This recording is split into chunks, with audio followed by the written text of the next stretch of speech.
एक दिन कहते हैं मधुमंगल, तुम मेरे साथ रह करके इतना कमजोर सा है, दुर्बल सा है, थोड़ा खा पी करके तगड़ा बन जा, हट्टा कट्टा हो। ब्राह्मण दुबले पतले अच्छे नहीं लगते। तो मधुमंगल ने कहा, लाला हमारे यहाँ की सारी माखन और मिश्री तो कर के रूप में चले जाते हैं कंस के यहाँ, हमें कहाँ से मिलेगा माखन मिश्री खाने को। कन्हैया ने कहा, अच्छा हमारे मेहनत की कमाई को दुष्ट कंस के पहलवान खा करके पुष्ट होते हैं? ना ना ना ना, आज से ऐसा नहीं होगा। और कन्हैया ने कहा, हम कंस के विरुद्ध एक युद्ध छेड़ेंगे और पहले ही उसको सूचना दे देंगे कि आज से हमारे यहाँ का माखन तेरे यहाँ नहीं जाएगा। ग्वाल वालों ने कहा, लाला कोई मानेगा नहीं। कन्हैया ने कहा, जो नहीं मानेगा उसके घर हम चोरी करेंगे। भगवान ने माखन चोरी अपने लिए नहीं किया है, भगवान ने माखन चोरी कंस को चेतावनी देने के लिए किया है, नहीं तो उसे चोरी करने की क्या आवश्यकता है। भगवान कहते हैं कि हम सबके घर में चोरी करेंगे। ग्वाल वालों ने कहा, लाला चोरी करते समय पकड़े गए तो?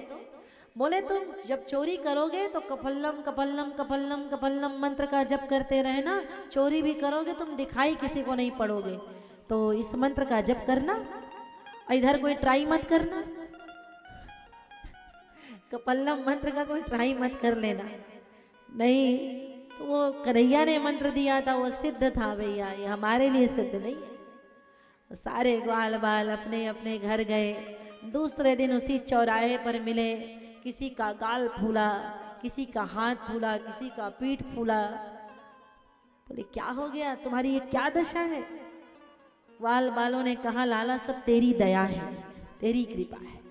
तूने कही चोरी करना तो हमने घर में जो चोरी करी, मैया बाबा ने पकड़ लिया, जो सोटाई पड़ी हमारी कि ये हमारी गति हो गई। कोई बात नहीं। और कन्हैया कहते हैं, ये शुभ कार्य मैं अपने ही घर से प्रारंभ करूंगा।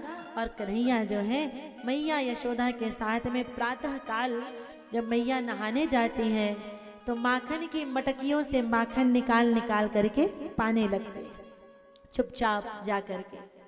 मैया देखी कि शैया पर लाला नहीं है। मैया फिर आवाज लगाए, कनुआ कनुआ कनुआ। और कनुआ के मुंह में माखन।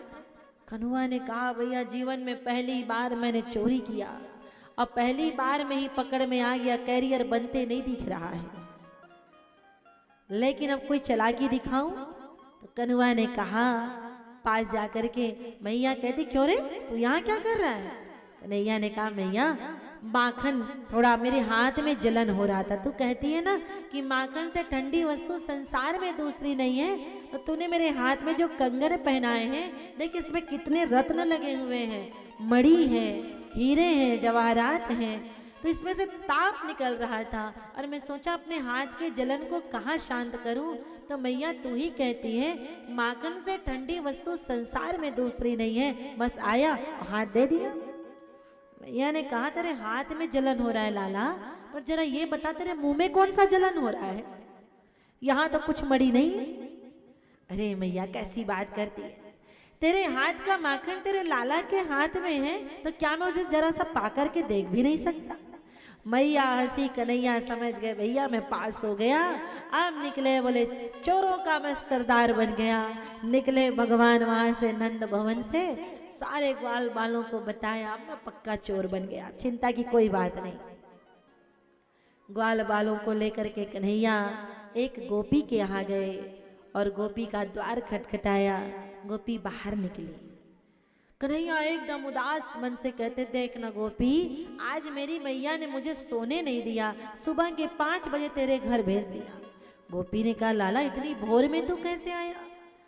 कन्हैया ने कहा, आज रात में हमारे यहाँ मथुरा से साधु आए हैं, संत आए हैं, और उनकी सेवा के लिए हमारे घर में ताजी माखन नहीं है। तो मैया ने कहा, जा गोपी के यहाँ से ले आना, मैं तेरे यहाँ आ गया।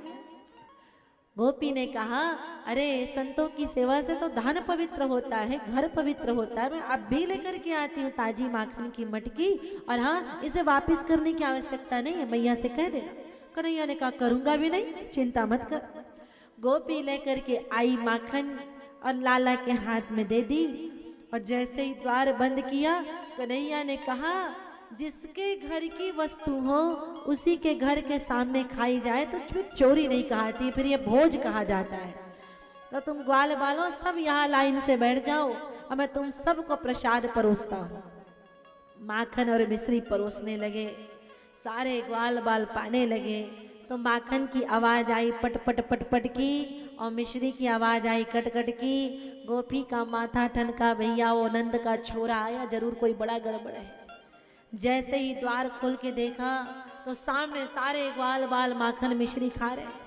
गोपी ने लाला का कान ऐठा, क्यों रे, तूने तो कहा था तेरे यहाँ मथुरा से साधु संत आए, ये साधु संत के लिए माखन मांगा था शंड भूषंड के लिए। कन्हैया ने कहा, ए गोपी गाड़ी मत देना, ये सब के सब संत हैं, क्योंकि ये मेरे मित्र हैं, इनको गाड़ी मत दे, इनको दंडवत कर, प्रणाम कर। और हाँ, छोटे मोटे संत नहीं है, बड़े संत है, काहू ने कपड़ा नहीं पहनी, सब के सब नागा संत है, इनको प्रणाम कर, पहले गाड़ी मत दे। गोपी ने कहा दंडवत करूंगी, अंदर से डंडा लाती हूँ। गोपी गई, कन्हैया ने कहा भैया माखन खा ली, अब मार खानी पड़ेगी, चुपचाप निकलो यहाँ से। सारे ग्वाल बालों को लेकर के कन्हैया भाग चले।